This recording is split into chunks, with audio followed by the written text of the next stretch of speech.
When people are talking, we would prefer if your cell phones were silent. So if you have sound on, just take a minute right now and turn it off. If you want to have conversations during the presentations, that's fine, but just speak quietly because people around you probably want to hear the presentation, unless you're like laughing uncontrollably or heckling nicely or something like that. So, this is the 4th Ann Arbor Nerd Night. We called it Wham Woot Wednesday because we wanted a bunch of W words. These are your Ann Arbor bosses. Myself, I am Amber Kondo. I'm sure you guys met the other two when you came in at the door, Liz Lamosti and Hadley Lord. Hi guys.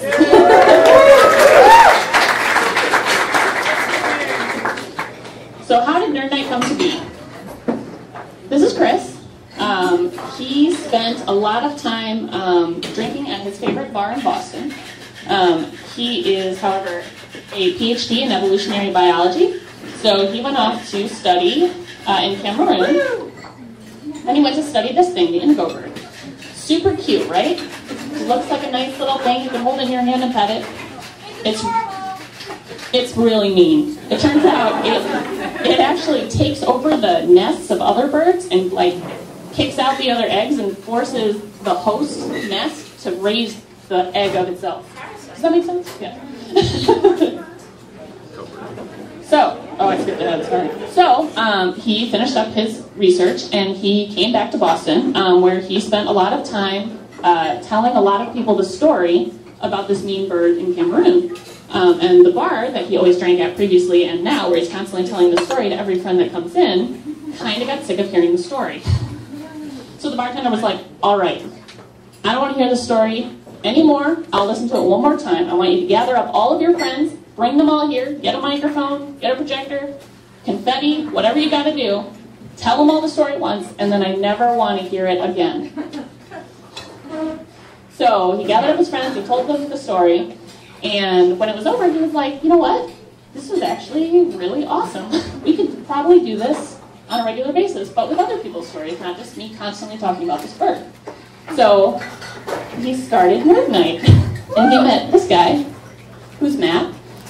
He is part of the New York City Nerd Night, and he was doing trivia at the time. He convinced him to quit his regular job of hosting trivia and come do Nerd Night, like all the time. So now, we're all over the place. We are in over 50 or 60 cities, I think. We're in a couple different countries.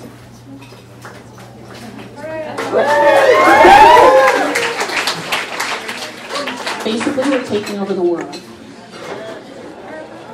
So this would not be possible without our sponsors. So the last word, of course, who lets us use their space, do the Nerd Night. Also, such fabulous service and dance. And drink specials. Alibi Crew, of course, who does our music. And otherwise you couldn't hear me. And Visibles, who does our buttons. But most of all, thank you guys, because without all of you, we wouldn't really be having very much fun right now.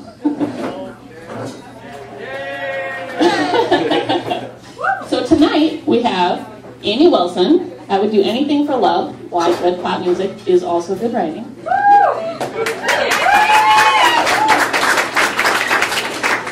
David Trossman, Voyages of the Neo-Voyeurs, How They Observe Motion in the Ocean. And Michelle Kydd, who's talking about Eau Whiskey, the essence of smoke via peat and perfume. Did I say that right? Oh? Okay. Every time I know I get it. So let's start. We love social media, obviously, but you can tell by our tweet cloud. Our Twitter handle, if you don't follow us already, is NerdNight82. And if you tweet with the hashtag NN82, then you can contribute to the conversation that everyone's having on Twitter already. All right, are you guys ready? Yeah. All right, let's have Amy Wilson.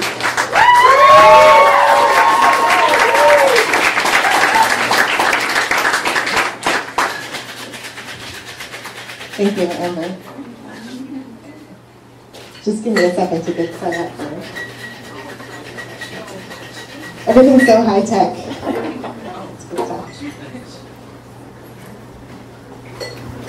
Just by way of introduction, I'll say that earlier today, can you hear me in the back, everybody?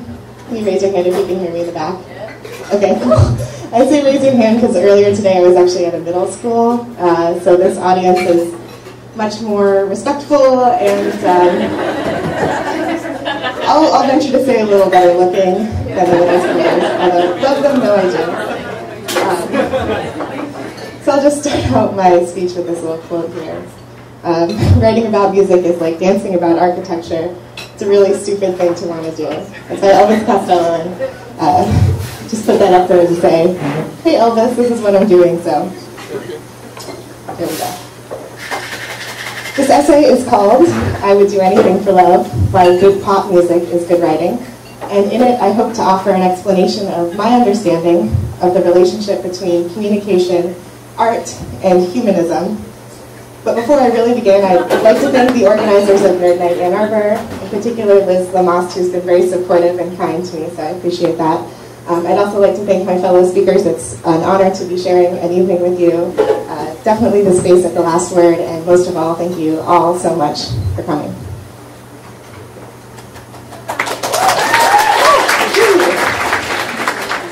Music is the one incorporeal entrance into the higher world of knowledge, which comprehends mankind, but which mankind cannot comprehend. I find this quote to be very compelling because of the way it flips the script of how we usually talk about music. It's interesting to think of music understanding us better than we understand it. Or at least to think of music, as I have come to think of it, as one way of accessing the central body of questions and answers that seem universally important. Questions concerning the nature of things like love and connection, of things like justice and pain, of things like how to wake up in the morning and get through the day, what one might call, capital T, truth. I'll come back to that later. But for now, let me talk briefly about the other half of the subject, writing, that is. When devising this speech, I was attracted to the catchphrase from that Bible, The Elements of Style, that vigorous writing is concise. Elements of Style fans at that table. It's a wonderful phrase, not only because it exemplifies what it's trying to teach, but also because it implies to me that writing should be in motion. Vigorous motion, you could argue maybe or maybe not, depending on a range of styles, but that writing should be going somewhere. That this going somewhere is the chief value of writing, above the more commonly held idea that writing should be saying something. Saying something is easy. I'm saying something right now, in fact, as you may have noticed. It implies no responsibility for the words one has produced, and it's my opinion that writers must take responsibility. I hope that I'm also going somewhere. A writer or her readers may not fully understand where that somewhere actually is, but it should at least be understood that writing is a task undertaken with a destination in mind. In addition to the idea that vigorous writing is concise, I'll also share with you some words that have been intermittently in the back of my mind for, the last 8 years or so.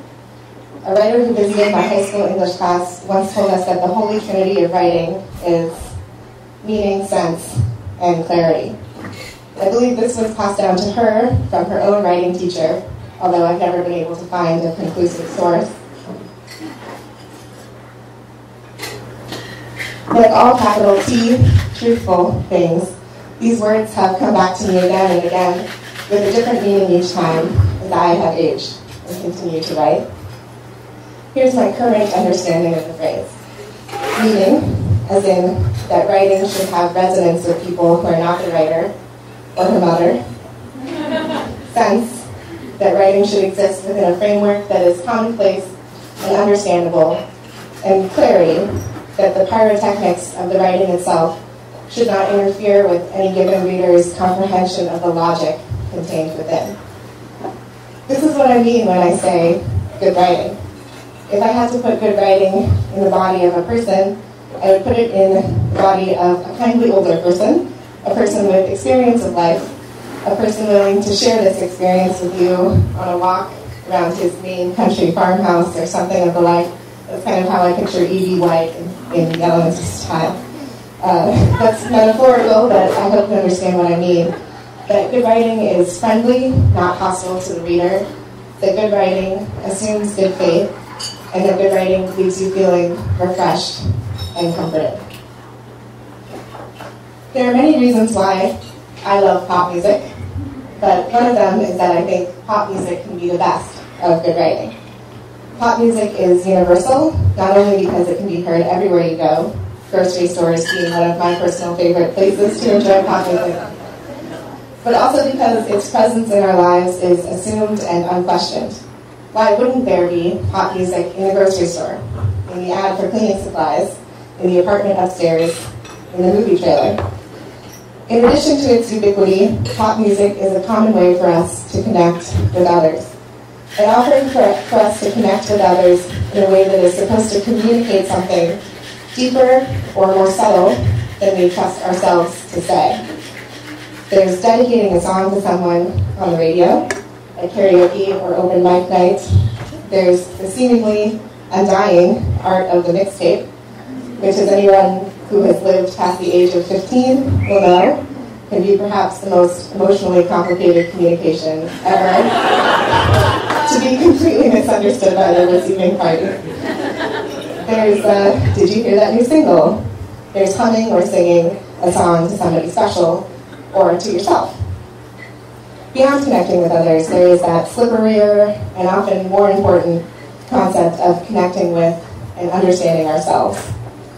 Your preferences in music say very much about things like where and when you were raised, what your parents were like, what you prefer to think about when you have a spare moment to think, and these are undoubtedly elements of the self.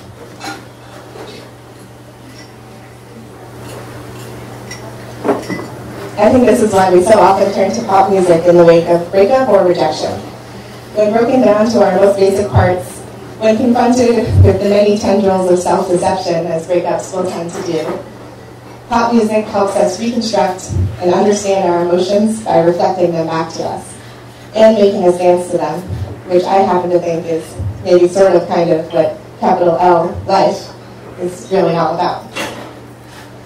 And if pop music helps us understand ourselves, or to personalize it a bit, if pop music helps me understand me, it can only help me understand my fellow man, which may seem like a simplistic or even new age navel-gazing thing to say, but given as I actually own one of those Himalayan pink salt crystal lamps that's supposed to ionize the air and prevent depression, it would be hypocritical of me to shy away from sounding new agey. And it's my political and spiritual opinion that empathy is the ground on which a positive, meaningful life is built, and that empathy requires seeing a soul just like yours in the face of people you meet and in the faces of people you will never meet. George Orwell, that chronicler of the darkest sides of humanity and culture, once said, "To see what is in front of one's nose needs a constant struggle." This is why I study popular music, because it's one of the large mirrors humans hold up to ourselves, and the study of humanity is central to my intellectual existence as a writer. As a writer, I want not only to say something, I want to go somewhere. And the somewhere I want to go is a better place defined by the value of connection between people. To me, that's what art, whether it be writing or music or anything else, is. I wrote those words on Sunday, and on Monday, the Boston Marathon happened. I want to briefly acknowledge here the role of collective empathy during an event like this, an event that leaves us feeling helpless and even despairing. Too many times in recent memory has this collective empathy been tested. I think I'll always remember the silence in the office the afternoon of December 14th, the Newtown shooting. Sometimes it really hurts to be reminded of our humanity. Sometimes it makes me feel like everything I think about on an average day is too frivolous for reckoning. But in the words of Samuel Beckett, I can't go on, I must go on, I'll go on. I'd like now to read a few paragraphs I came across recently that really struck me. They're from the writer Brenda Wieland, I don't know, two vowels in a row always confuses me. When Van Gogh was a young man in his early 20s, he was in London studying to be a clergyman. He had no thought of being an artist at all. He sat in his cheap little room writing a letter to his younger brother in Holland, whom he loved very much. He looked out at his window at a watery twilight, a thin lamppost, a star, and he said in his letter something like this: "It's so beautiful, I must show you how it looks." And then on his cheap ruled note paper, he made the most beautiful, tender little drawing of it. When I read this letter of Van Gogh's, it comforted me very much and seemed to throw a clear light on the whole road of art.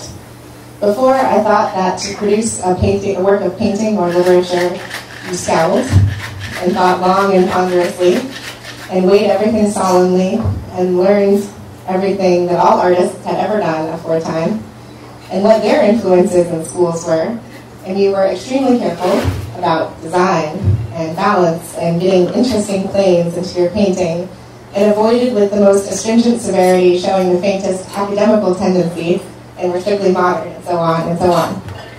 But the moment I read Van Gogh's letter, I knew what art was, and a creative impulse. It is a feeling of love and enthusiasm for something, and in a direct, simple, passionate, and true way, you try to show this beauty in things to others by drawing it.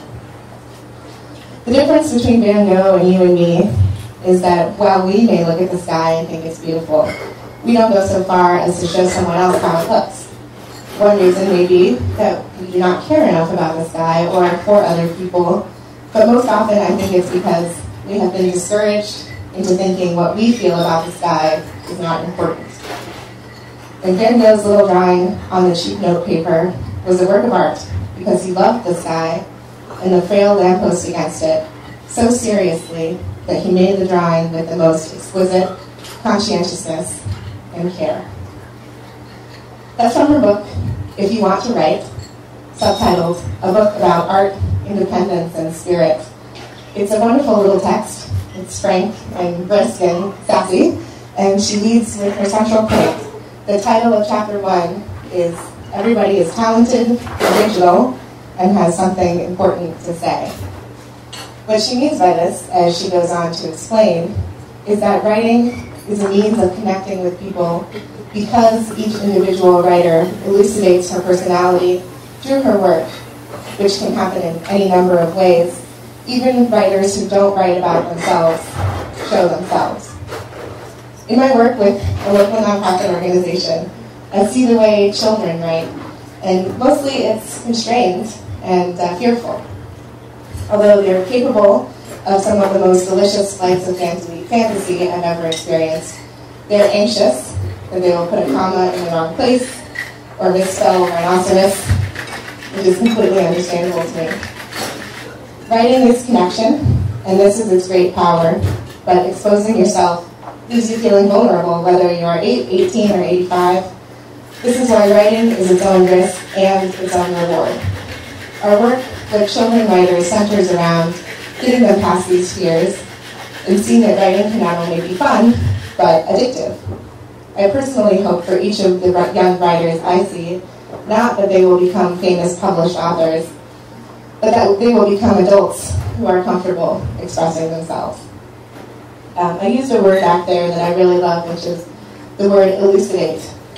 I like thinking of good writing as having a quality of lucidity, a light that shines, that we can all see.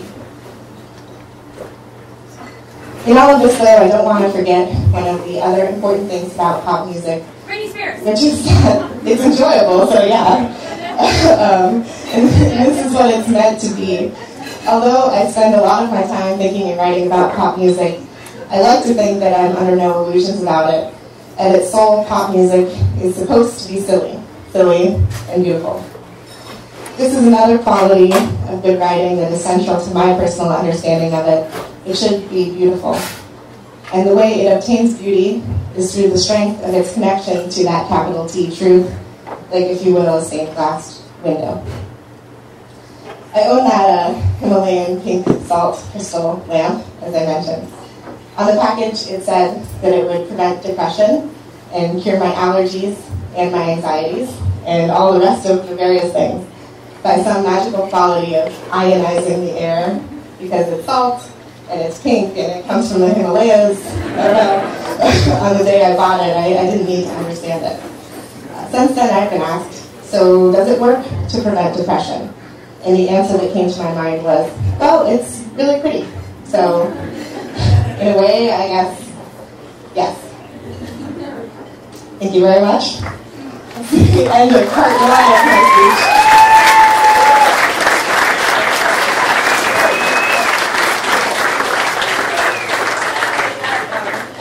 And I feel I would be remiss in leaving this microphone without seizing this chance to explain one of the things that I have long wanted a chance to explain in front of a group of people, which is the song "I Would Do Anything for Love" by Neo. I'm getting that most people in the room know the song.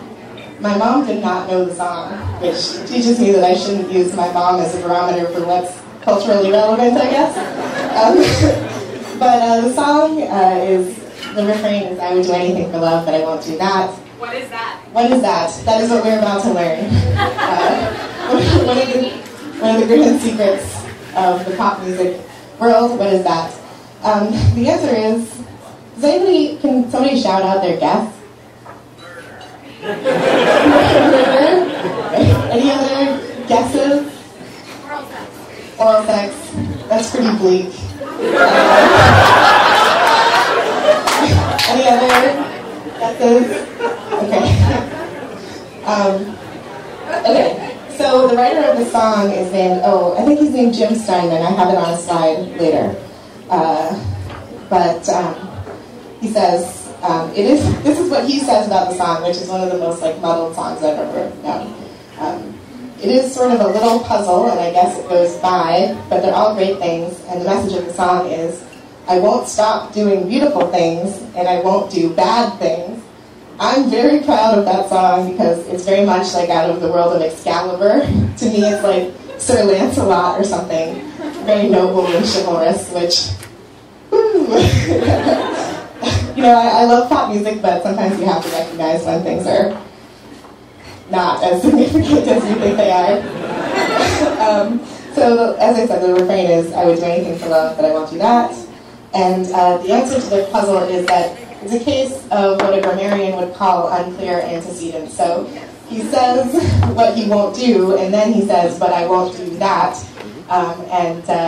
You're not exactly... So it references lyrics in the chorus and verses preceding the line, I won't do that. It's not supposed to be mysterious. I don't think the writer intended it to be mysterious at all. And these are the things that he won't do. So he won't forget the way you feel right now. He won't forgive himself if you don't go all the way tonight. He'll never do it better than he does it with you. And he won't stop dreaming of it every night of his life. That's a truly great song. I hope you'll dedicate 6 to 12 minutes of your life to listen to it tonight and see it in a different light. And here I have our quote once again from the writer, the very romantic writer, Jim Steinman. So that's all I have for tonight. Thank you so much again for being here.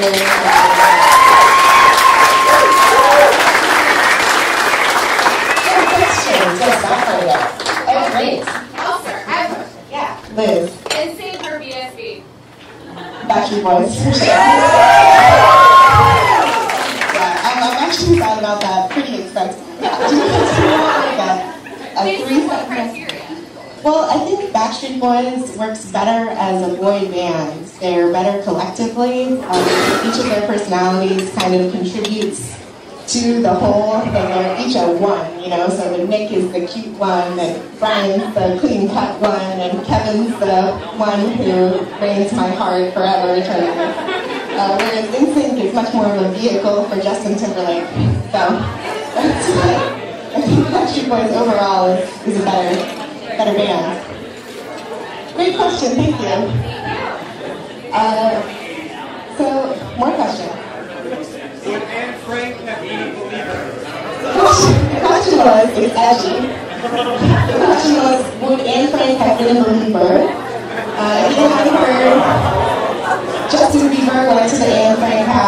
in the Netherlands and wrote that he was really honored to be there and that he thought maybe Anne Frank would have been a believer. He wrote that in the guest book of the Anne Frank house, so he did that. And no, I don't think Anne Frank would have been a believer. I think she would totally have been a One Direction girl.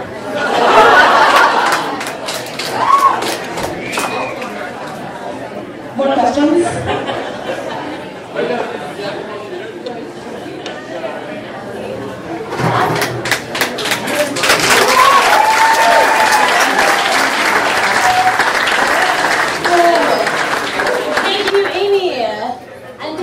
To all of you guys, now that we heard a little bit of pop music, stay tuned for some information about motion in the ocean from David, who's coming up next and talking to us about the ocean, actually. So we're going to have some activities. We're going to be passing around a mailing list. Definitely enjoy some more cocktails and get ready for 2 more excellent presenters while enjoying the tunes of the Alibi Crew. Woo!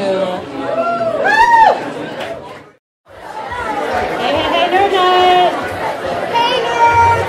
I hope you're all ready for presentation number 2 if I can get all your attention. Hey, ho, and I'm a Nerd Night.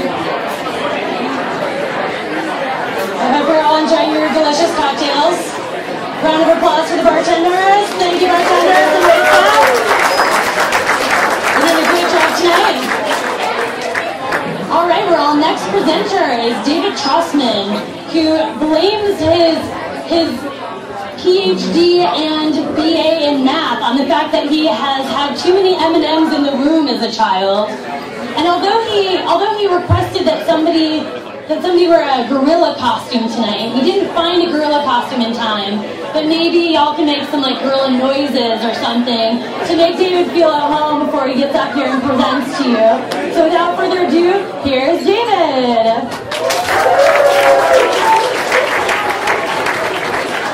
Hello, everyone. So here's my academically generic slide. And, so I'm going to be talking about motion in the ocean. And I'm David Toilet Dumped Trossman. And I hope that what you get out of this talk is why we care about learning about things about motion in the ocean, even if we don't wake up to it each morning. I'm a fan of double entendres. But, the Ocean 101 is historical perspective. And then how do we collect our data, the extremes that we go to. And then benefits of being here on land to study the ocean, as ridiculous as it sounds.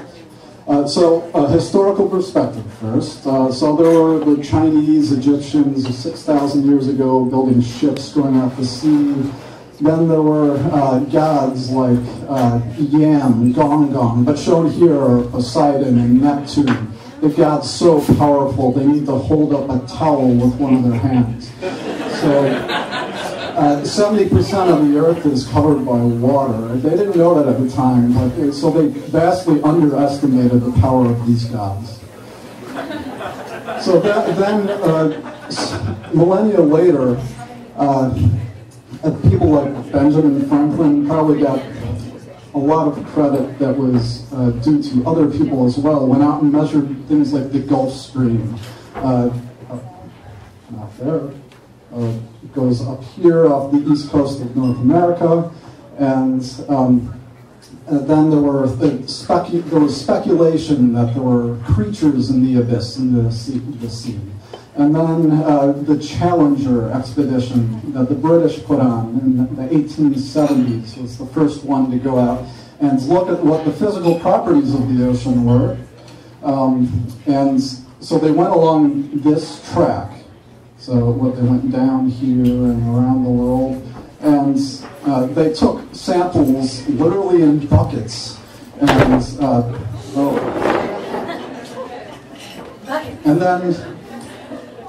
So researchers recently have corrected for the bias, this bucket bias, and then they compared with current temperatures, not the velocities in the ocean, and present temperatures, and they came up with these differences. This is the difference from 1870 to today, at different depth levels. This is going down in the ocean, and this is the average over each one of those points where they took a sample.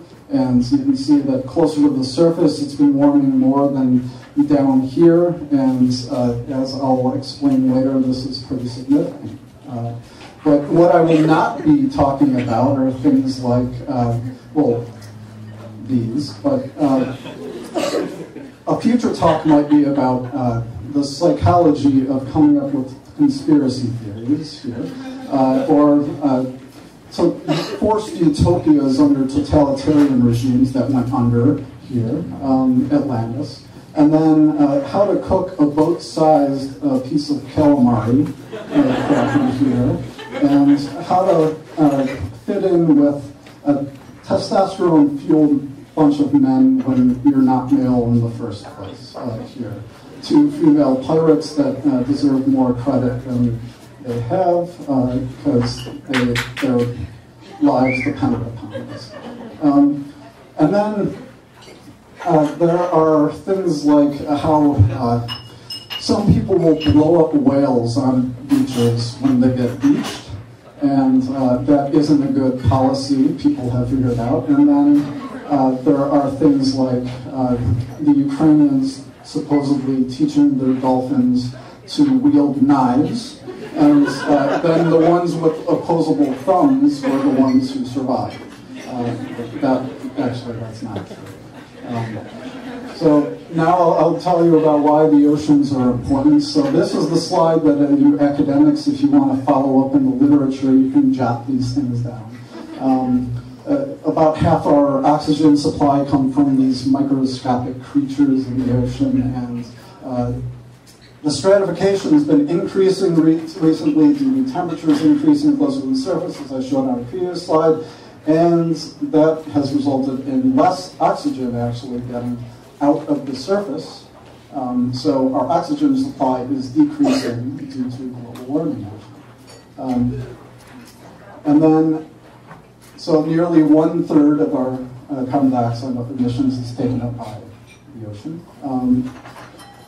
And then there's, 90% of the excess heat is taken up by the ocean, and it's going deeper and deeper down until, when the bottom of the ocean warms up significantly. That's actually when there's really no more heat that the ocean can uptake at the rate that it is today, and then we're kind of screwed. And the ocean takes about 1,000 times more heat to change it by a temperature though, than the atmosphere, and so it's this lifesaver for us. And so interacting with the atmosphere and transporting heat to the poles, and then yummy things that we all consume, like the calamari, but we're reducing it to jellyfish and mud, and then we dump plastic, mercury, and other nasty stuff into it, and then in our bellies. So, brief overview of what we study. So the tides, the moon actually is twice as powerful as far as bulging the Earth's tides goes, even though it's so much smaller because it's so much closer. And what it says here, Earthling said, stop staring at us with that stone face and throw your weight around like you control the tides or something. At one point in the early 1900s to the moon. The sun was a little more difficult to reach, so only the moon got a rocket inside. I mean, sun's day will come. There are other effects besides just the gravitational bulge due to the fact that the moon is closest at this point, so the gravity, the gravitational potential is greater. And then it's a minimum over here, so it bulges the other way. And then the interaction between the bulges due to the sun and the moon's presence come up with the tides. And then there are other narcissistic effects like self-attraction and loading that kind of thing. Then there's this overturning circulation, so the ocean comes down like this, comes up like this, up wells, and then here's my representation in terms of Tetris pieces over here. There's three types of water masses, they get formed, and they're pretty important in climate. And all I just want to say about this is I'll be talking about this later. And then there are these things like, so cabelling, that's where water masses mix primarily along constant density surfaces. These are sloped in the ocean, as shown here. And so when they mix, if they have different temperature and salinities, they always get more dense. So then, how do they ever come back up? That's one question I have. It actually still isn't resolved. So the atmosphere could play this relay with water masses, and then it goes deeper and deeper. Could be a buoyant plume that comes up, but no one really knows. Solve that question. Then there are, the rates at which these winds and tides fed me, the friction and waves at me, they did not let me be. So energy is input by the winds and tides, and then friction and waves that are dissipated eventually take out the energy. How do we know this is the whole story? We don't. So then, now begins the voyage part of the presentation. So how do we know any of that crap that I just spouted? That satellites are shot up, and then politicians try to shoot them down because they don't understand that that's one of the primary data sources we use to predict our weather. And one of the primary ways that the Navy predicts the acoustics of below the ocean. And so they, even if they're pro-defense, they don't understand this and try to shoot down the satellites that then take our measurements. But the satellites are shallow. They don't have a very deep relationship with the ocean. The ocean's a conductor, so it only penetrates a few centimeters. You can only see what's at the surface, like the sea surface heights. So the sea surface heights, you see that they vary most along these intensified western boundaries. So why is that? Someone has figured this out, that they wiggle the most, but that's not the scientific explanation. So you have these gyres due to land-sea temperature contrast, and then the gyres, they need to speed up at some point and dissipate due to a lot of friction. And that needs to happen along the western boundaries in order to conserve angular momentum. Jargon. So then, who has a deeper relationship with the ocean? The profilers. The profilers, Argo, named after the Greeks again. So you notice that there are these missing areas where there's ice. I will talk about that later. But there are over 3,000 floats that we've littered the ocean with, in addition to all the plastic and junk. And we've collected data in the top 2,000 years. But then there are things that go down even further and have a deeper relationship, even though they're sparsely there. Sounds like someone, The Little Mermaid? And so then these go all the way down to the bottom, and they collect velocity data. Then these will sit on the dock of the bay and collect how big the tides are. Watch the tides roll back? And Sit on the dock of the bay? so we've explored a lot of stuff over the course of history. And so nuclear bombs, nuclear power plants, they've left things like Chernobyl. And then, so a radioactive isotope of carbon, we actually use it for the benefit of knowing things about the ocean. So we try to make the best of things. And then we also use things like coral fluorocarbons, which have been responsible primarily for the deterioration of the ozone layer above Antarctica. And we learn about the overturn circulation from these tracers. And then we also have these critters. Oh, look, there's a cute gorilla. We have these, we dig up the mud at the bottom of the ocean, and we measure the oxygen and carbon isotope concentrations. And we could tell things about thousands of years ago. So then we go to places that we couldn't cover due to ice cover with those Argo instruments, and then we drill through the ice then we dump arrays into the hole. We come back sometime later, ping the instrument that was anchored down so it's let go to the surface, and we collect the device. People go to the Arctic to do this. And they go up the shelves of Antarctica to do this. And then we also have people who are strapping instruments to marine mammals like elephant seals here. And the elephant seals then collect the data for us. They go down, they dive as deep as 2,000 meters, and we've learned things about the water masses like Antarctic bottom water that I showed in the Tetris piece diagram.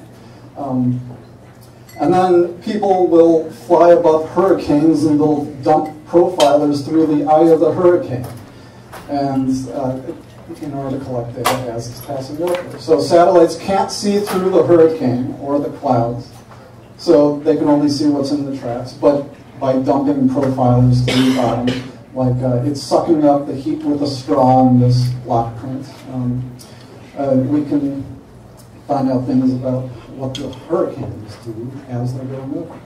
And then so here's why I don't go out on the ocean. These cruises, the German ships, they have isolating bomb-inducing conditions. And, you have to chop the ice symmetrically off the side of the ship, being kept up, sleep-deprived, and live in a cloud of cigarette smoke. Then the Russian ships will look forward to cream of wheat for food. Then American ships have volunteers where, especially in the colder regions, they'll have their clothes stuck to the side of the ship whenever they take a shower. And then they have to go outside naked, and hi, that's their initiation.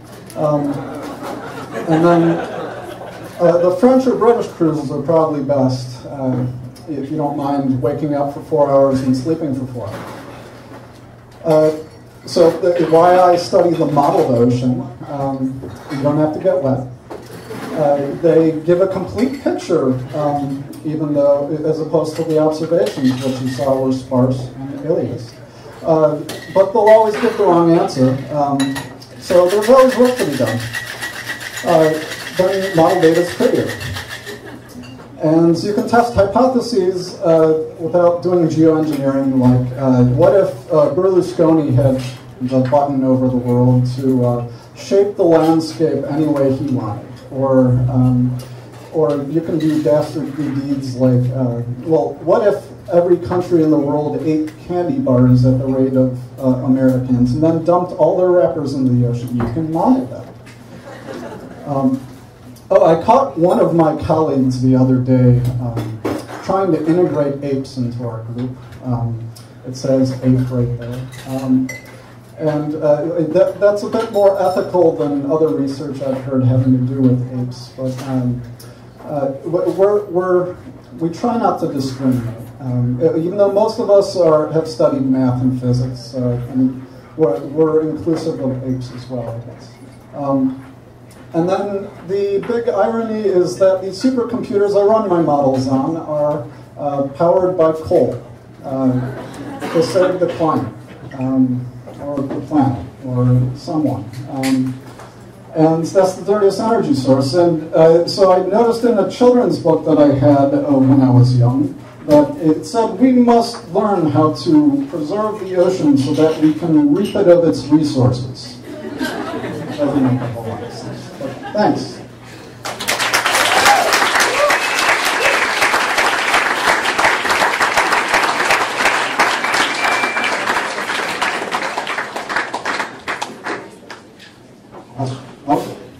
Yeah, you sort of talked about modeling and saying that it always gives the wrong answer. Can you talk a little bit about why something would be so useful if it always gives the wrong answer? Well, it was flippant of me to say. But, so you solve things like the momentum equations that are well established in physics, and then you solve the advection diffusion equation, you solve other partial differential equations to come up with answers. It's these machines will take up gobs of hours, millions of core hours, and then they'll eventually give you the wrong answer.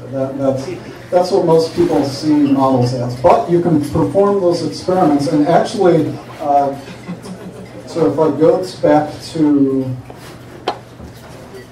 a slide where I have So this can be modeled very well. This is identical to what models can do. So, I mean, they're wrong in other ways, but at the surface, we're getting the answer pretty accurately at the moment. And that actually is the component of the ocean that matters most to climate models. And so people consider that we're doing pretty well. But we're finding out that bottom waters matter more than we thought. And to do that, we need more computer time. It's really terrible that we need to use all this coal, ultimately. But we need to use a lot more hours in order to come up with the right answer, because we need to get the ocean and the atmosphere to so-called equilibriate. That means that you have to make them consistent with one another, since you get them from different data products. And so you need to run the models out a very long time in order for that to happen, and an even longer amount of time to get the bottom waters right. And the bottom waters we're running matter. Yeah. How do we take the word from Twitter?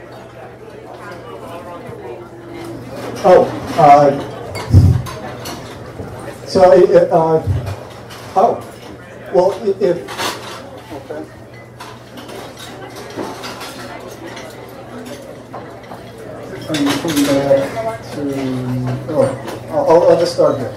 Okay. So a lot of stuff comes in from the atmosphere right here. And then, according to this diagram here, it will take the water down. And some of it will go all the way to the bottom. And if you're... Okay, so it'll come all the way down to the bottom. It'll upwell in this region. And then it will come down again in the Pacific. And by that point, it's 2,000 years old. And then it comes up eventually. And no one knows how exactly it comes up, because no one will run a high enough resolution model for that long. So we have to use more coal. This is a personal question, but I hope you don't mind talking about how you personally became interested in studying oceanography. How did I become interested in studying the ocean? Being from north of Chicago, I had no idea what the ocean looked like. Actually, I've never been out on the ocean. How did I become interested? So it's kind of a long story. In summary, I entered a physicist's office one day and became very disheartened with the way that life would have gone as a physicist. And then I entered graduate school in physics, trying to find other things, and it ended up that I TA'd a class in energy and the environment. And I Google searched ocean physics climate and came up with a program. I was flown out after I got in, and my advisors were fantastic, and I was drawn to it after that. So I didn't know why I was drawn to the ocean at first until I got an EVP. All right. Give him a round of applause, everybody.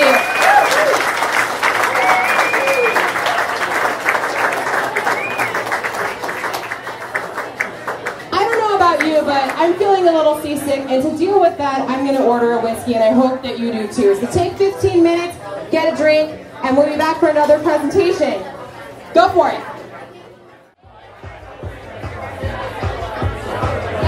Hey everybody!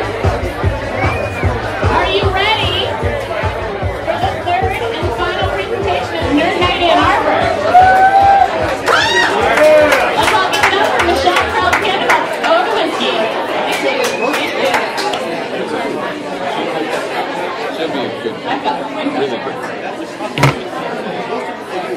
So I should probably tell you a few things about why I'm doing this. I'm probably the only trained nose in Ann Arbor. I moved here from New York 3 years ago. I was discovered in a class when I was working in editorial, and I identified 20 out of 23 raw materials live. And I was pulled out of the class and told I should go to school, and I really didn't understand that. I just thought I was a nerd, and I just smelled well. And I ended up working in the fragrance business, the flavors business. And I get to taste things and smell things and write about them, and it's lots of fun. And in the process, I learned that the sense of smell is extraordinarily powerful. It's primarily a sense that's designed to protect and for pleasure. It's all about survival of the species, nothing more and nothing less. You're going to see a lot more news about smell if you didn't see Google's joke on April 1st about their smell through the computer. Actually, that's going to be a reality. It is a reality for gamers right now, and more than a development stage. And we'll be talking about that. I hope some of you actually have a glass of whiskey, because I'm going to tell you a little bit about why whiskey and fine fragrance are related. Hopefully you will buy both after this presentation. Okay. So, sorry about that. So a couple of facts. The sense of smell is processed by the limbic system, which controls emotion and memory. So when you smell something, you're going to have that moment where you can't really explain what it is you're smelling, and it's perfectly normal because your animal brain is working. And those connections between the part of the brain that handles language and the part of the brain that handles emotion and memory are not connected. So it takes you time to go from feeling and memory to the Proustian moment when you can write a whole novel about it. That can be either really good or very boring. A very important equation to remember is that smell plus taste equals flavor. I'm really surprised that celebrity chefs don't emphasize this enough. The term retronasal olfaction is being bandied about by Michael Pollan right now, and also the woman who wrote Gulp, I forget her name, but that's really big right now. Retronasal olfaction is the intersection of smell and taste. That's how you get flavor. The loss of the sense of smell has been very big in the news because back in about 2004, hundreds of people lost their sense of smell when they used Zicam nasal gel. There was a big lawsuit. At the same time, actually, quite extraordinarily, Axel and Buck, two scientists, explained how smell works, and they won a Nobel Prize. So we had the elevation of olfaction, and then the frightening aspect of, oh my God, you could lose your sense of smell. And that really didn't mean too much to people for a while because they didn't understand, well, it's not like losing your vision, it's not like losing your hearing. Well, talk to someone that doesn't have a sense of smell because it's a lot more complicated than that. And last but not least, there's a little known fact that everybody in this room, as you age, is going to lose some of the ability to smell, and that is a biological thing. It has to do with usage, right? Are you practicing? Are you being cognizant of your sense of smell? And just deterioration from aging. Perfumers, interestingly enough, even those who smoke, who are old, like 70, 80, that's old to me, they smell very well into their old age in comparison to ordinary folks who don't every day smell and taste. So the clue there is, if you like drinking and you like eating, pay attention to your experience. Because if you do, your brain's going to get better for it. And you're a nerd, so you already have a good brain, so you just keep that going. Some people have a better sense of smell than others. Females generally have a better sense of smell because they are wired to bring children into the world. Sorry, guys. I know you help. But there is something women should know. If you are trying to lure men with fragrance and you're wearing musk, forget about it. 80% of men are anosmic to musk. And the fragrance industry tries to tell you that they're not. Well, it doesn't work. Some people have trouble smelling because they have naturally occurring respiratory issues. They could have allergies, they could have polyps and various things, some of which are amenable. However, and I don't mean to scare you, but I sort of do because this is really serious. You could have a really bad cold and completely lose your sense of smell if you have a bad virus. And you probably don't even know that you know someone who's in that situation, but chances are you do. And the sense of smell is given the least amount of attention in curriculum. And I find this fascinating because there's this troika of 826ers here tonight on the 3rd. Go 826. And I learned, I did some studies, and I came here from New York, right? I didn't know a soul, didn't have a job, nothing. So I thought, all right, I'm going to teach olfactory writing classes to kids because children between the ages of 8 and 10 are in a very foundational period in their life when they can really get on to smell. And also, they can talk about farts and vomit and, all kinds of things that we just kind of wince at, because they're kids. And they took to it really well, but interestingly enough, children in the classes that had Asperger's syndrome or were on the mild end of the autism spectrum did fabulously with that exercise. And it's really interesting to me because we do multisensory learning in classroom settings with children who have learning disabilities. I hate that word, but that's what they call it. But if you put that in a normal classroom setting, it works fabulously. And again, from grade school to grad school, we completely neglect olfaction. And if anyone's studying neurology here, I apologize. I know they don't neglect that in neurology, but generally in this country they do. We test children for every sense when they're born. We do not test for the sense of smell. So children who are born with congenital anosmia, which affects about like 1% of the population, seems small, and not very well documented, they usually don't realize they can't smell until they're into their teens. Because remember, they have no reference point. I interviewed, actually I participated in a bunch of different groups on Facebook for people who either were born without a sense of smell or lost their sense of smell, and I outed myself as an olfie, which is what they call people who can smell, which means you have olfactory capacity. So I do. And I would hear these stories about, like, one woman I interviewed for my blog told me that she was at a dance with a young man who was apologizing for using his mother's strawberry shampoo and said, you know, I'm really sorry if I smell like fruit. And she said, oh yeah, okay. And then she realized there was no smell, you know, and that was sort of an opening point. So that's something that probably should change somewhere along the line. I hope it does, but right now it stands, it does not. And this is what you saw on Google on April 1st. I just wanted to point it out because Google's a liar. They're actually working on something, and that's all I'm going to say right now. Now, IBM has a theory, or several theories, about where they see smell in the future, and much of this is valid. It's, again, my sense of smell is about protection, right, from danger, and pleasure, right? This is all about the danger here, because that's what they like, because they can sell you something if they scare you. So sensors that will sniff out bacteria in the food supply. We have healthcare facilities that will smell for sickness. Oh, and your cell phone will tell you when you're sick, too.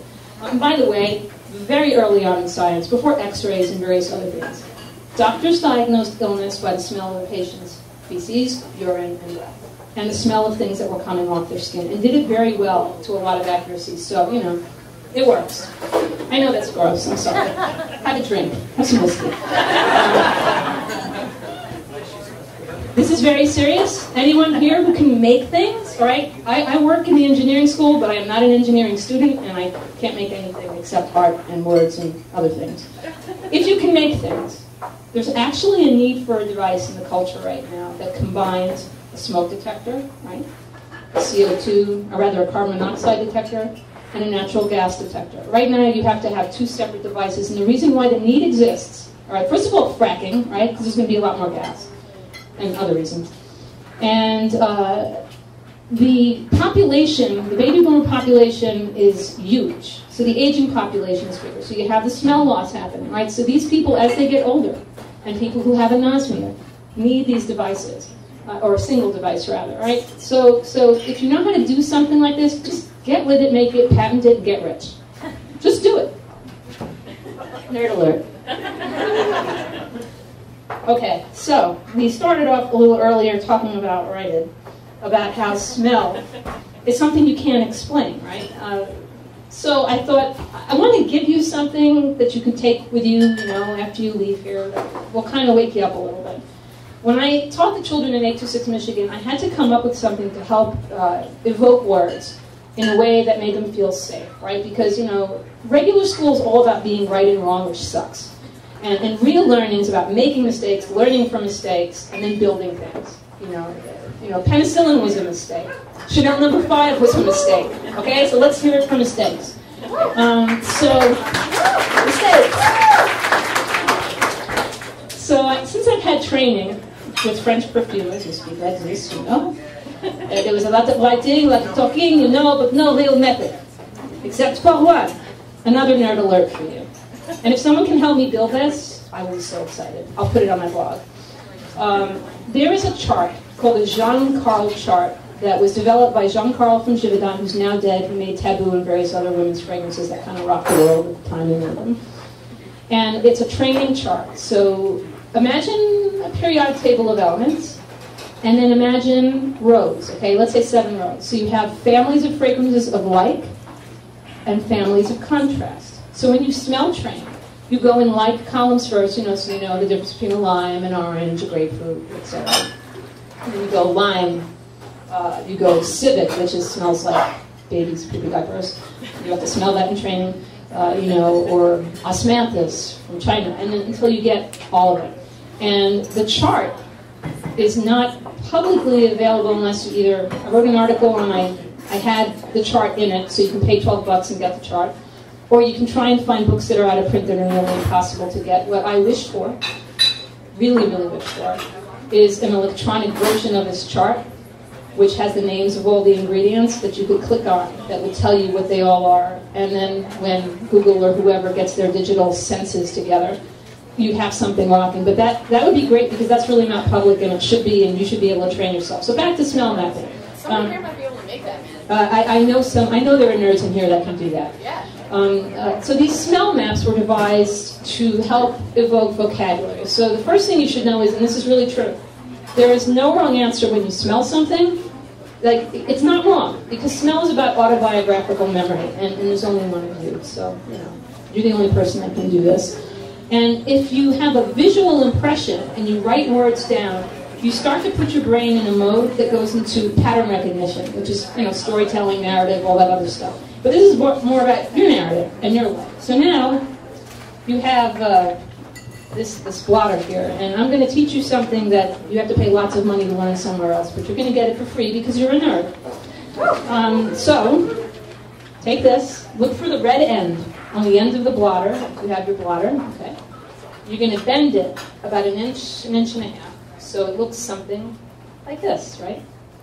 So, think about a trombone. Everyone has a different level of perception when it comes to smell, so find a comfortable place where you feel like you can smell well, and just see what you get there first. Now, it's not about right or wrong. It's about words to describe what you're smelling. This is very counterintuitive. Although we'll take that into consideration. Okay, now that you have this, take the piece of paper that you have. You have 3 boxes on that piece of paper, and I know that nerds have pencils, so I expect you to have writing instruments. Write down some words, and if, for some reason, you have a Proustian moment, and, like, you're in your grandmother's house, doing something, or something like that, write it down. It's going to give you 2 minutes to do that, and then, we'll work with that. So just kind of have your moment with that aroma. And also, I should tell you this. I'll let you do this, because it's kind of fun. Does anyone know what the Fleming response is? Okay, so if you're a male cat, and there's a female cat in estrus, and you want to find her, you smell, but you open your mouth. It looks absolutely ridiculous. Horses do it. They look like, I don't know if anyone you know Mr. Ed, or Google it. I'm a little older than you. And go see what Mr. Ed does when he talks. So you can take this blotter near your mouth, open your mouth, and just go, and you'll taste it. You're feminine. You animals, you. Okay. So now that you're messing with that, write your words down, and we'll keep going. Is this interactive enough for you? A little plug here, just in case this interests you while you're smelling. I do events for free for the public at the Ann Arbor District Library in the downtown branch. I do these olfactory writing classes, and they're themed.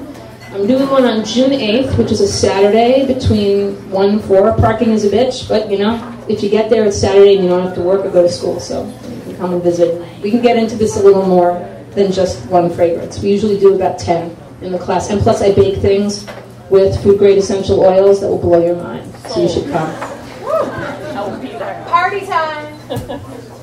Okay, so just to share this with you, those of you that kind of got that flavor map for whiskey, which we are going to get to, you can find, if there's a food you like, if you like wine, if you like cheese, if you like chocolate, if you like maple syrup, if you like cognac, just Google flavor wheels on the image portion of Google to see all the different flavor wheels that are available. And if you want to train yourself to be an expert, your own expert, take your little map here. You can make one by yourself, because you're a nerd and you know how.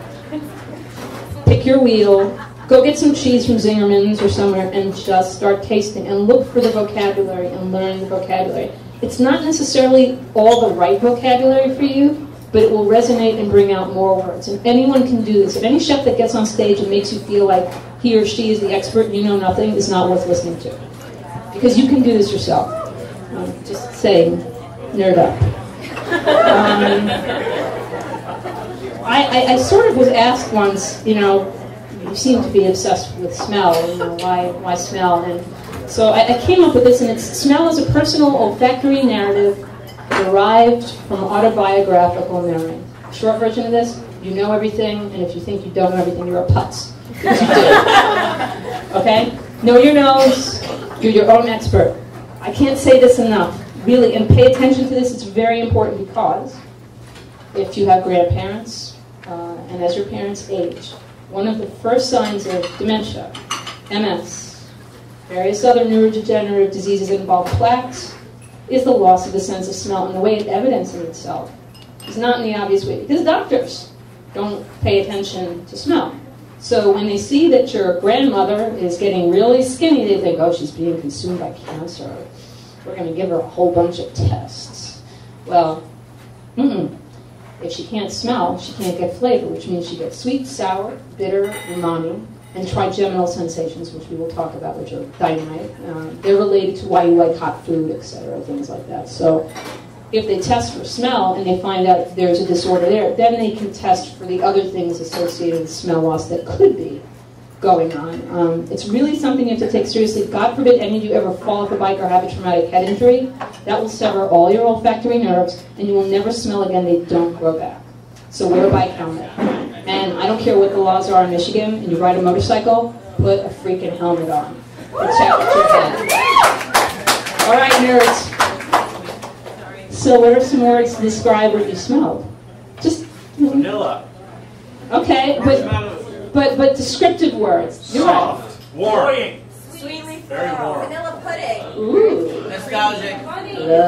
Menthylated. Milky cream. Excellent, man. Velvety. Velvety. I mean, you should drink whiskey. You should drink whiskey, not peaty whiskeys if you love vanilla, because if you like peaty whiskeys, now we're going to get into the fun part where you're going to want to start drinking. Hello, flavor wheel. Okay, so when we're talking about fragrance and flavor, it's sort of that you're getting, taste plus smell, right, equals flavor. So if you look at the peaty part of the chart, the fainty part of the chart, and the woody part of the chart, tobacco leather, smoky, mossy, vanilla, toasted, wood, those are all things that also appear in perfumery in fragrance families that are on a wheel that's slightly different than this one. So smoke notes are big in peaty whiskey. I personally don't, and this is my taste, this is not a right or wrong, I don't really like peaty whiskeys because they taste like Band-Aids to me. So I prefer things that are a little mellow, more caramelized, heavily aged, I love. But I won't turn down a really good single malt whiskey because it's good to have the experience. So most tobacco, leather, moss tobacco and leather notes are called out in single malt whiskeys. And there's a difference in the spelling of whiskey. Those of you who are whiskey connoisseurs know there's no E when it's a single malt whiskey, and there is an E when it's not from Scotland. And there's a corollary between peat used in fragrance, or rather moss used in fragrance, and moss used in whiskey. There are two different kinds of mosses. The smoke notes in perfumery are in two categories in fragrance, the woody and oriental, which personally I think are some of the best categories in fine fragrance, very, very sexy stuff. And they harken back to the use of incense. That was used for worship and prayer, and very interestingly enough, because Europeans have a lot of hang-ups about smell, so when the Egyptians were sort of dousing themselves in oils and worshiping their various gods and sort of getting into the scent thing, and Europe was stinking to high heaven. And at some point, Catherine de Medici married a French king and fell in love with leather gloves. And the reason that she liked them was, number one, they were expensive. And if you had gloves at that time period, it meant that you were somebody special. But tanned leather really stunk. So they scented the gloves, right? Now, in that time, perfumers were also poisoners. She had one of those. So she had her perfumer make a kind of glove that smelled good to her with a nice scent, and then said, I want to wear that smell. I want to wear it on my skin. And she started perfumery in France that way, from gloves, from scented gloves. There's a fragrance by a maitre perfumier at Garnier called Kydd Fetiche, which means leather fetish, and it smells fabulous, and it's really expensive.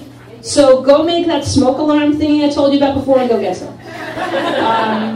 So now, what's the connection between fragrance and whiskey? Well, it really comes down to the lichens. Oak moss is used in fine fragrance, and peat moss is burned to incense the barley and also actually to make the whiskey. And that provides the smoky, peaty Band-Aid smell I hate, but I know is very good for many people. And oak moss, unfortunately, I do have to say this, I know I'm being taped, but I'm going to say it anyway. The fragrance industry is self-regulated, and in the EU, there's a person who's in charge of, or sits on a board about, safety, etc., who sits on many sub-boards, and he's a dermatologist. And he loves to find things that cause rashes, because that's how he makes a living, right? So oak moss has been used in the chypre category of fine fragrance, which was founded by François Scodi, who was really Italian but gave himself a French name. Sold a lot of perfume. And so this person and his entourage found out that a certain amount of oak moss, which is a copious amount of oak moss, causes rashes, and they are killing this category in fine fragrance. So if you like things like any Chanel fragrances, Mitsuko by Guerlain, I could go through a whole list. They are working on modifying the oak moss molecularly so that it doesn't cause a rash. It's really hard to do that and not take away its soul, because a fragrance, a single ingredient like oak moss can have up to 350 molecules. Coffee has over 1,300. It's the most complex. So if you start taking pieces out, you fragment the fragrance. So I give a middle finger to that kind of thinking, because no one's ever died from wearing a fragrance with oak moss. They did get a rash. Yes, indeed. You already got your fragrance blotters, and and also here's another thing, I should definitely tell you this. All right, so if you're of the mind that, if it's natural, it's not going to do anything bad to me. I love bergamot, I love it in my Earl Grey tea. Let me put some on and go in the sun. Stupid move. Very stupid move. Because it reacts with sunlight and you will get a rash. All right, they're not stripping bergamot out of fragrances, but they're taking out bergaptine, which interacts with the sun and hence. And that doesn't kill bergamot, but they're killing oak moss. And I have a real problem with that because I love the way it smells. So you've smelled and you've told, and you know all this already. So now I'm going to encourage you to do two things. Spend money at the bar and get some damn whiskey. And I love whiskey night. Whiskey is the nerd's drink. And if you do like fragrance, you can grab me after the presentation. And Angie here will testify. We work at the University of Michigan for the Alliance for the Arts at Research Universities. We are promoting arts-infused transdisciplinary curriculum, and it rocks. I've scented my whole office and given advice to everyone, and we're the best smelling freaking office on campus. We rock the engine building. So these are some fragrances that are in that leathery, sexy category. And I don't believe in gender when it comes to fragrance. A man can wear jasmine, or I get off the whole freaking gender thing. That's just marketing. If you like something, just wear it. If it smells good on you, just wear it. And don't kill me when you find out how much some of this costs. However, I will point out one thing. I did something a little radical. I have a tendency to do this on my blog, which is not commercial on purpose. It's made to evangelize, fragrance and flavors. I collaborated with a perfumer and gave her a fragrance free because I love Jack White. I really love Jack White. Jack White, I love you. And the blues and whiskey. And so does my friend Kydd of Opus Oils. So I gave her a dossier on a fragrance that I imagined. And what was wild is I've never met Kydd in person, but we talked on the phone and we exchanged emails. And usually when you develop a fragrance, you can go anywhere between, 10 to 120 iterations before you get it right. It's really that complicated. And Kydd got it on the first hit. And she makes something called Mojo Number 3. I named it, so I'm really proud of that. But she made it, so that's really super, because I can't do that. And she does sell it on her website, and I gave it to someone in the office, and he now wears it. And it displays, I don't know how you say naughty wolf in French, but he wears a very fancy French fragrance, and now he's mojoing. And he wants to have children, so I kind of did that on purpose. So if you have questions about anything on here, please ask me, and I'll answer your fragrance questions. Go see Glass Petal Smoke. Come see me June 8th at AADL, and come back to Nerd Night. This place rocks. Are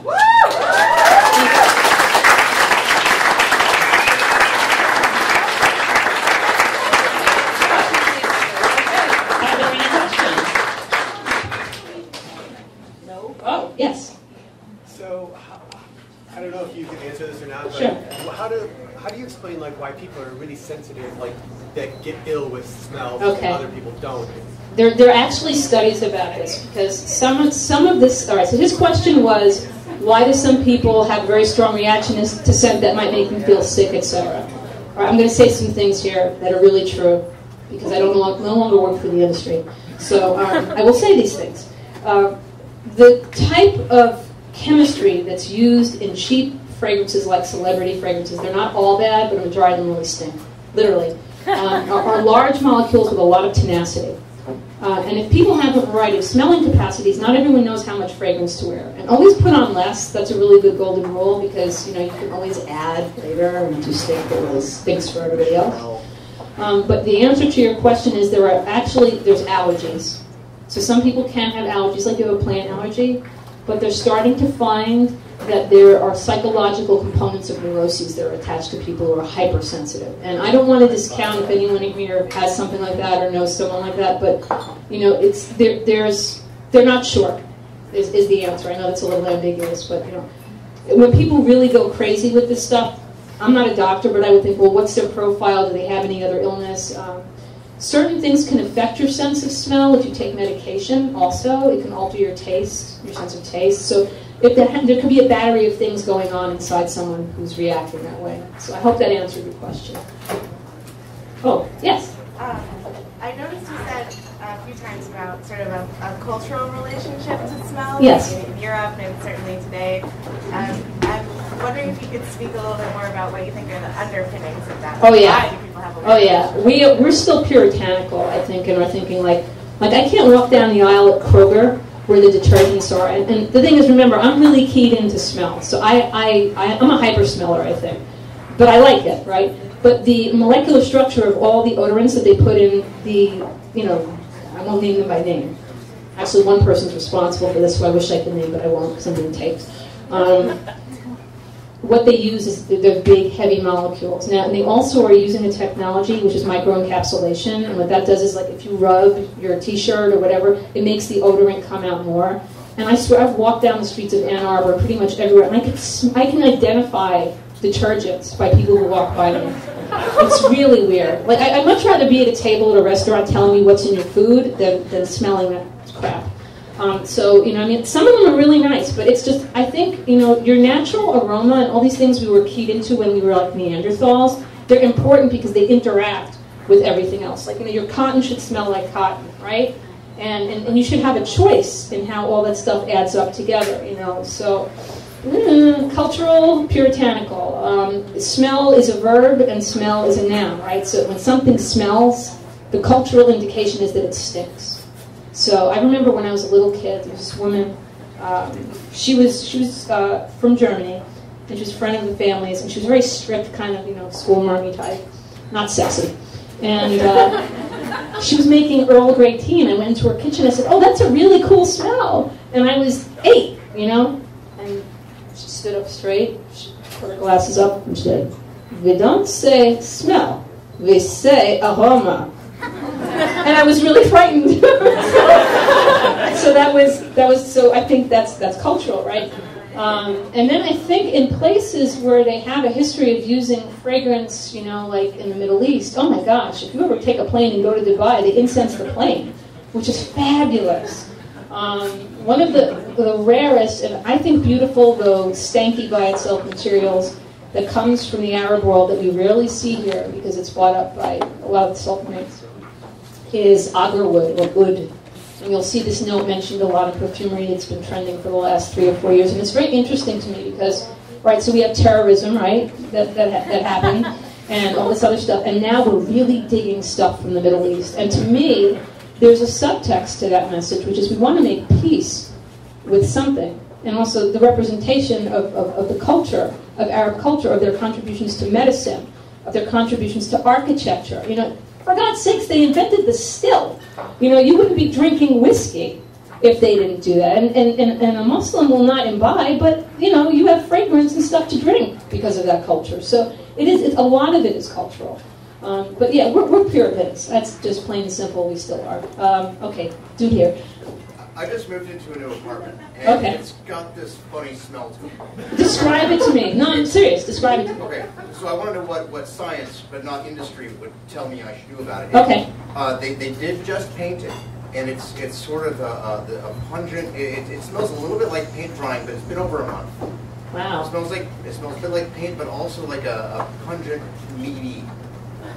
I know what you're talking about. Right, so, meaty, smelly. Yeah. Meaty, they use cheap paint. I mean, and you're getting VOCs. Your paint is off gassing, and a lot of paints now are made so they don't have that. VOC on it. Oh, somebody's a liar. That sounds like a paint issue. However, if you had any dampness in the apartment prior to moving in, if there were leaks in the walls, etc., there's a residue somewhere. You might want to find out if there's a history in the apartment of something like that, of mold or something like that, because that could interact with what was put on the walls. It masks it, and both odors collide, and you get misting. So what do I do? You talk to your landlord, actually. Try and get him to lower the rent, and see what happens. But that's a legitimate issue. It will probably fade in time, but if there's an underlying issue underneath, if you have drywall issues or something, that's different. So I'd have to smell the wall to tell you, honestly. But I think that'll help you. Red pants. That wasn't a question. Oh, okay, go ahead, yes. So, we've heard, like, if you eat garlic and stuff, right. It makes your breath not bad. Right. You probably shouldn't do that before you go on a date and stuff like that. Oh, definitely not. But it depends on your date. Yeah, no vampires. Garlic, right? But I'm wondering, like, what should you eat so you'll smell good? Oh, I can tell you that. Well, the thing with the garlic is interesting because when you eat garlic and onions, some people, not all, will excrete some of the sulfur compounds in their skin, not just under their arms, but in their body. And I have a perfumer named Christophe Vladimir. I have to chat with him for a minute. Michelle, I like to have this for lunch, this scampi, but I can't go back smelling like garlic to the client. I can't hold my arm and say, smell, I stink. So, he's French. He's absolutely French. He's a fabulous perfumer. He's one of the few chemist perfumers in the industry. Christophe Vladimir owns a company called Dream Air. He is a pure visionary, he's done talks at major universities, etc. Really cool guy. But he will not eat garlic. But to further answer your question, right, you want something sweet? Okay, how many people here have been to Dearborn? Woo! I like this crowd. I'm amazed that people don't go to Dearborn more often than they do if they like to eat and drink, etc. So there is a material called mastic, M-A-S-T-I-C, and there's a gum. It's like $3 a box in Dearborn, and Aladdin sells it for $1.99. Just ask them for the mastic gum, and that will sweeten your breath, and it's really fabulous. And if you want to know about it, just go on Glass Petal Smoke, my blog, and in the search box, mastic, and you'll get everything that you need to know, and things will be rocking. You got it. I can't see. Okay, go ahead. How did you discover that you had like a highly sensitive nose? All right, so this is interesting because we are at a nerd night. So when I was a little kid, I used to get made fun of because before I would eat, I would want to smell my food, and not because I was picky. I just did, right? And I found myself being like having little exercises in class to do stories, and I would always write about smell, right? So like a psychiatrist would probably like medicate me or tell me I had some sort of disorder now. But I was always wired to key into that, and I think it's genetic. My mother is going to be 80 in October, and she smells like a bloodhound. I mean, she can fix things, and she shouldn't at her age, technically, if you read the literature. So I think I'm genetically predisposed to be that way. That's the best way I could answer that. And there's probably a couple of you in here who also are and might not know it, or may have thought, oh, this is just weird. It's not weird. It's actually really cool. Yes, nerd, back there. How do you explain, or what are your thoughts on the cilantro game? Oh, it's legitimate. I know Harold McGee, who wrote about it in the New York Times, is a fabulous. If you do not own on food and cooking, please get this book. Because every answer to your question about food, and even some of the like smelly stuff we're talking about related to flavor, is in there. I read it from cover to cover. It's like an encyclopedia. I read it 3 times. And I read it in the winter, like, because it's kind of depressing and it's not very happy. But I do. There is a genetic predisposition for some people to taste cilantro and think it tastes like soap, and it's men, my husband included. So if it tastes like soap, don't eat it. Because that's not fun unless you're like sucking on the barb soap in your spare time. Don't do it. But it's to people who don't detect the soapy aroma. It's more complex, more green, more refreshing. Instead of soap. Does Axe body spray work? Not if you smell it on an adolescent.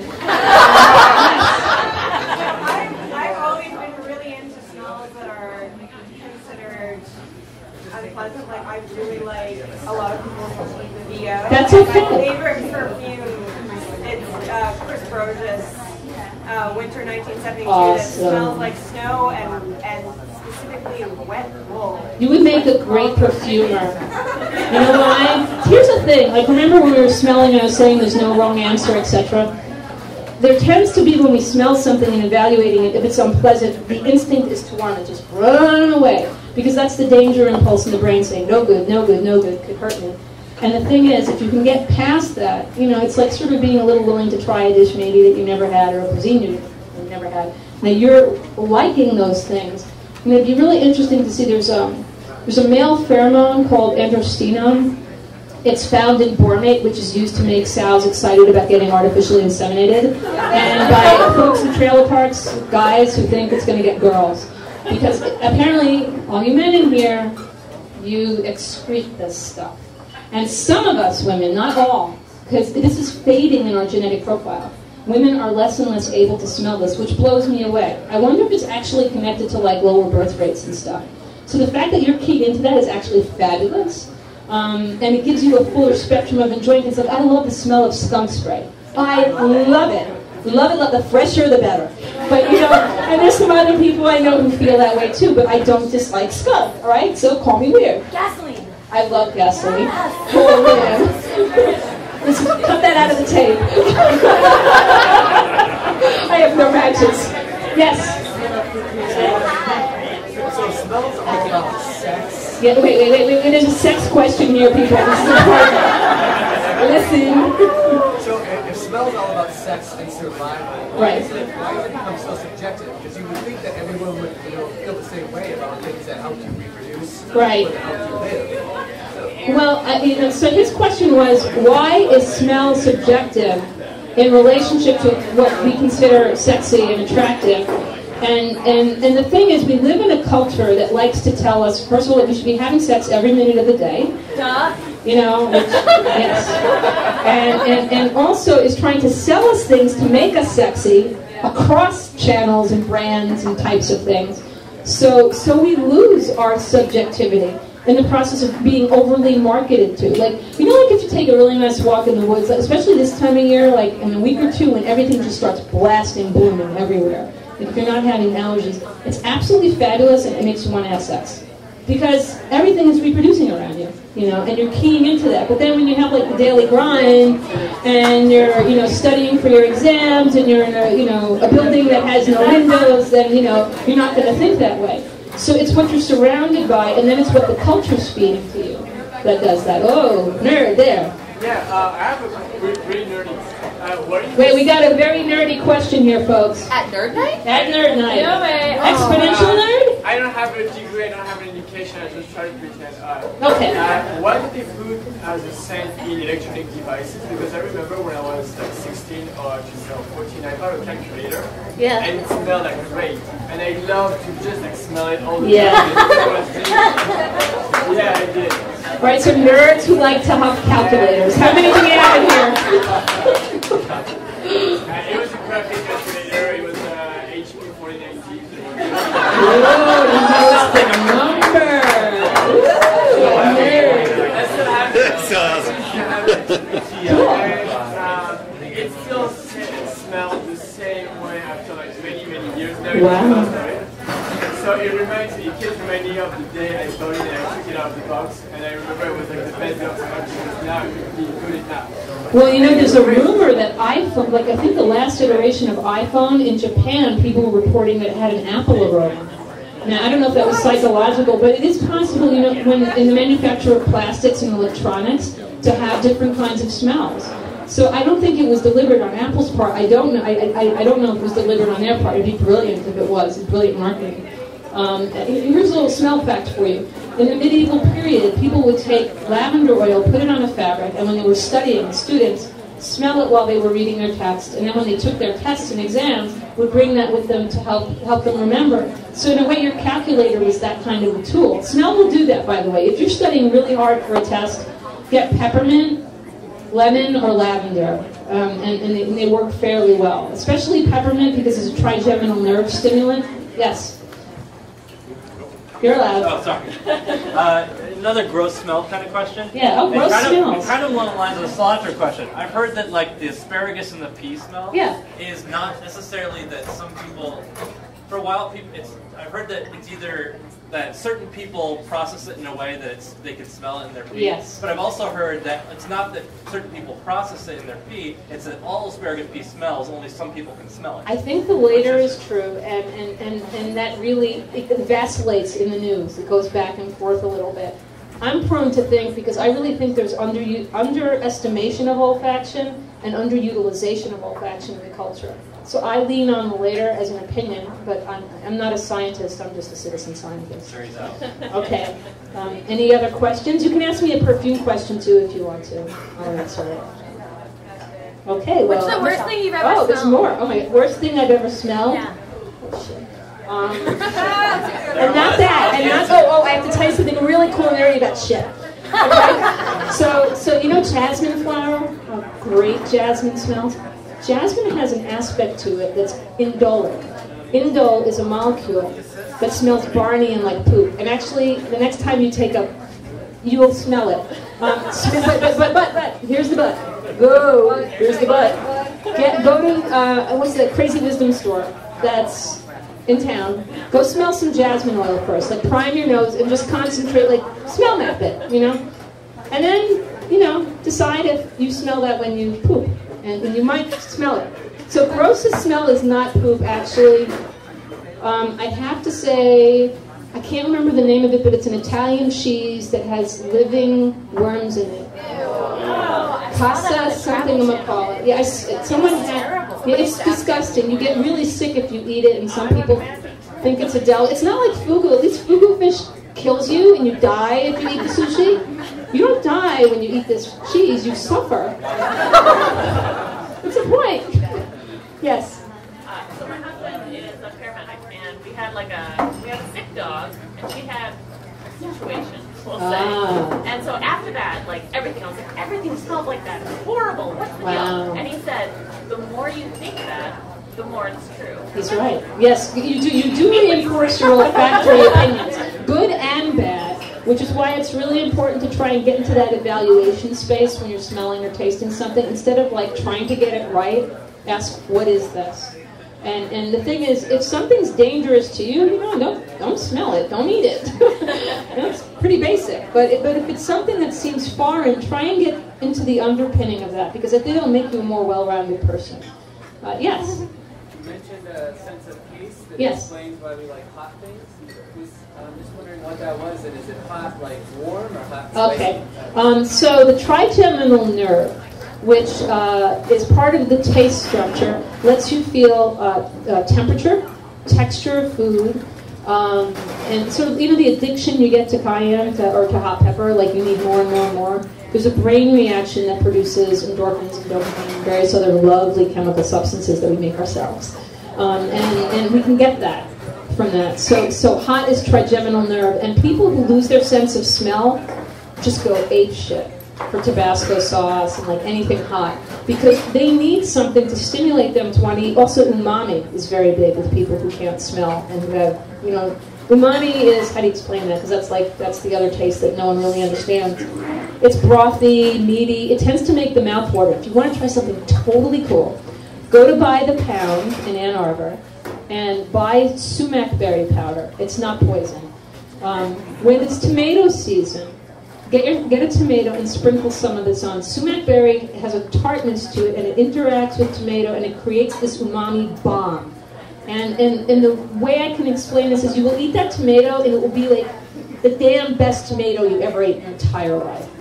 And it's because of this interaction between the acids in the sumac berry and the umami flavors in the tomatoes. So just save that, and you should go to Buy the Pound because they sell spices literally by increments, And so if you're interested in trying new things, get some Szechuan pepper. You want to try a trick with your trigeminal nerve?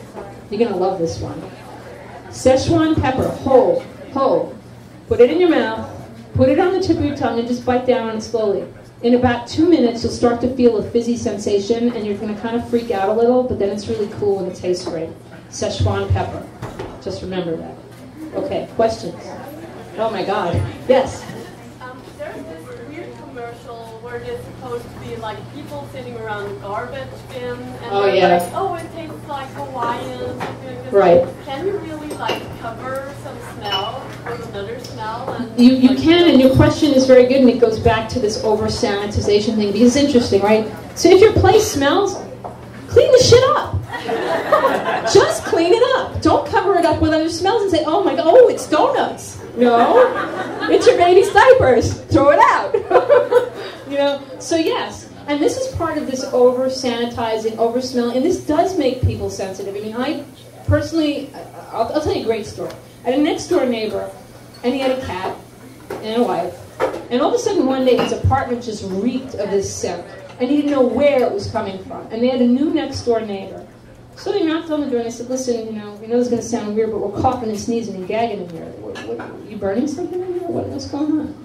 She had a plug-in in her wall, and this is a New York building, right? So, this little looseness in the wall where the wires are. So it was wafting the scent out of the electrical outlets in their apartment and filling it up. So she yanked it out, and then their place didn't stink. And really, you really don't have to make every room in your house smell like something else. It should have your flair, your touch. If you wear a fragrance, maybe a hint of it somewhere. But it should smell like your house. I'm not saying don't do nice smell things. If there's like a reed system or a candle you like, a controlled scent that will not bomb your house, like Raid. Use it. But use discretion, because you need to have this functioning so that you can smell other things that you might need to be alerted to. So that's an astute observation. More of those complex molecules that are encapsulated are part of that technology. Oh boy, yes? What is the most effective aphrodisiac? There's no answer to that question that's single, because remember earlier when I was saying about remembering smell and coming up with words that it has to do with autobiographical memory? What I consider sexy, Jack White, you may not consider sexy Justin Bieber. So I just thought I'd get back to that. Thank you, Amy. It's a personal thing. So I would say, to give a general sense, that some people find comfort to be aphrodisiac. Some people find something exotic to be aphrodisiac. It depends on the person. You should like it. It doesn't matter what the other person thinks first. Because if you like it, then you kind of start to give off this vibe. And then, that's a whole other story. And a good one, hopefully. And then, if your partner likes that, you stick with it. And if they don't, go to aedes.com, AEDES.com, and get yourself some damn good perfume that costs, more than $60 a bottle. Consult me after the event. And I'll give you direction. There's some good stuff there. Yes? Perfume question. Sure. What's up with ambergris? Oh boy, yeah, there's a lot of that in the news. All right, so 2 things with ambergris. So we have a bar here, right? So mixologists are really into making their own little tinctures to add to drinks. Ambergris used to be used in aphrodisiac recipes, including one that was used in quince paste. You can look at that on my blog. Actually, I wrote about that. Just quince and search, and you'll find it. And it is a very beautiful smelling material. For those of you that don't know, it's part of something in the whale's digestive tract that they eject. It's not their poop, by the way. That was a rumor for a long time. It's not the poop. So it smells like its name almost. It smells like ambery. It smells vanillic, balsamic, not animalic to me. You know, like I smelled true musk, like I actually held like musky balls in my hand. It was really sad. It's not fun. But that smelled like a head shop to me from when I was a kid. Like that kind of muskiness. I was 10 and I was buying a 45 record. I mean, it was crazy. But that's very unique ambergris, and it's very hard to even get it in tincture. I think there's a woman named Mandy Aftel, who's a native Ann Arborite, who now lives in Berkeley, and who is if I'm the high priestess of smell, she's the queen of natural perfumery. And she started a trend about 12 years ago that the industry wanted to quash, which was getting people to use natural raw materials to make their own perfumes. She has a fabulous site, Aftelier, AFTELIER.com. One of the most gorgeous jasmines and roses I've ever smelled in my life. She sells right now. And this is going to move, people. This is like vintages we're talking about, just like whiskey and stuff like that. You get crops that grow a certain year in a certain time and place, and they have these aspects to it that they don't have the next year. So if you're interested in that, she also sells kits. And there are other people. There's a company called Providence Perfume. I reviewed a fragrance they made called Moss-Gown, which was made with all natural materials, and I was shell-shocked at how good it was for a moss sheeper type fragrance. It's very difficult to get stability and consistency in natural fragrances because you don't have an animalic material like an ambergris or a true musk to anchor it and save it and preserve it. And if you buy fragrance, don't laugh at me when I tell you this, put it in the refrigerator. Because it'll keep the essential oils from degrading, and also in the summer, if you like really light fragrances, it's very cooling, so you kind of go in there and douse yourself, and it's kind of nice. Yes? So you mentioned that maybe 1% of the population is anosmic. Yeah. We call it anosmiac. Anosmiac, yes, and that's for the congenital population. For the general population, we're probably talking more than 3%. It's underreported. So the question is like, obviously, if you have a lack of other senses, there's some serious social dysfunction that you have of some sort. Is there certain things that have that people that have an anosmia have that kind of social dysfunction? They do, actually. It's been in the news a lot lately, oddly enough, related to pheromones, etc., because people who don't have a sense of smell tend not to have the best sex lives, generally speaking. I don't want to say that across the board because it's sort of like when you put people on the autism spectrum and start labeling them, you forget the gray area that's in the middle. But, you know, smell is a big, anyone who has a child knows, like, the smell of the back of a baby's head is, like, the most incredible smell in the universe, right? Imagine being a mother and not being able to have that bond with your child. The children who are born with congenital anosmia tend to reject breastfeeding because they don't have the chemical sense to connect with their mom. You know, there's tons of that in there. So people who have anosmia actually thank God for the internet and thank God for Facebook. They form groups, they talk to each other. And I see a lot of researchers actually going in there, talking to people. But you're going to hear more and more about this net with this growing older population and this awareness that's generally around smell now. Some researchers at the University of Michigan genetically engineered to have ciliopathies, which means the cilia that help process the sense of smell were tinkered with so they wouldn't function, and then they genetically corrected it, which is unfreaking believable. I mean, for genetic medicine, but also no one does research on anosmia because the population that has it is such a low percentage. Like, you know, diabetes is great because you can make money, so people spend money on diabetes, heart attack, cancers, you know, all those things. But people don't spend time on anosmia. However, it's changing because now this connection with all the degenerative brain things. Remember, smell is memory. You should be like taking your glass of whatever's on your table right now or anything. You know, smell it, man, and like smell everything. Every time, every moment of the day that you can pay attention to it. because it's going to add dimension to your life. I'm not saying get too crazy, you know, like paper bag, you know, something like that, because that'll get you arrested here. But you should do that. Feel free to do that, and to teach yourself and find a flavor wheel you like, or you know, get into some natural perfumery and go spend money at Aida's because they have really great fragrance. All right, we're going to wrap up, but thank you.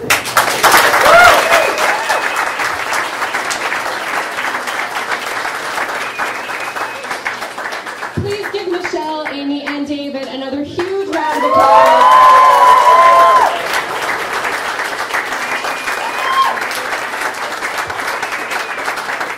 And another shout out to our lovely bar and their staff.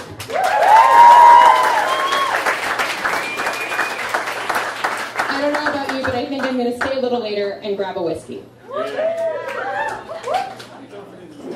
So, first of all, Michelle was kind enough to give us copies of the newest issue of Whiskey Advocate, so if you want one, come get it after the outro. So yay, free stuff. We will be back in May, and we're leveling up. We're going to be upstairs at Live on the 16th at 7 o'clock, so put it in your calendars. We hope to see you there. And if you want to be a part of our street crew, which Colleen and Amanda, please give them a round of applause.